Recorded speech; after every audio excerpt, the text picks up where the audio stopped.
নমস্কার।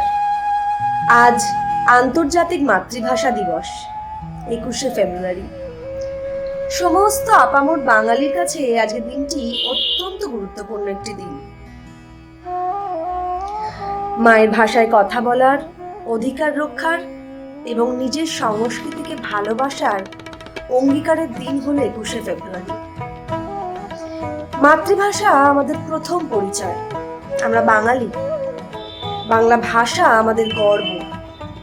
তাই মাতৃভাষাকে ভালোবাসা, শুদ্ধভাবে ব্যবহার করা এবং তার মর্যাদা রক্ষা করা আমাদের সবার দায়িত্ব।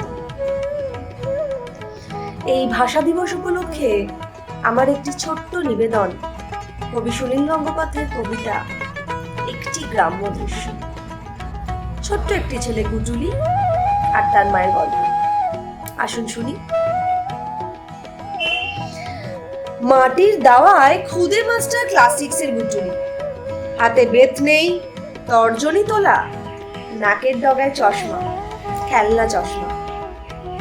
চশমা ছাড়া কি মাস্টার সাজা মানায়? মেঘ ভাঙা চাঁদ, পোষা বেড়ালটা দৃশ্যটা দেখছে। ছাত্রী মাত্র একটি, তার মন নেই পড়াশুনো।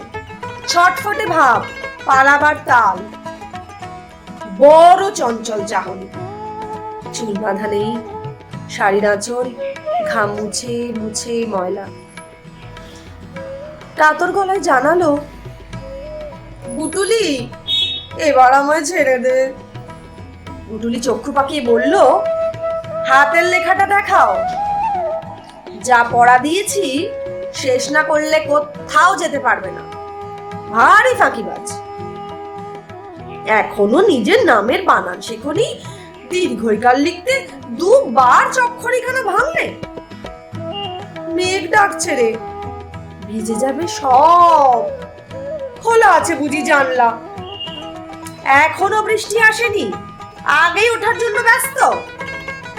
রান্না বান্না কিচ্ছু হয়নি, রাত্রিরে তোরা খাবি কি সেসব জানি না। পড়ার সময় শুনবো না কোনো বায়না। কড়া মাস্টার গুটুলি, কিছুতে ছাত্রীকে ছুটি দেবে না। মাতৃভাষাটা মাকে শেখাবে এই ক্লাস 6 এর ছেলেটা। ধন্যবাদ।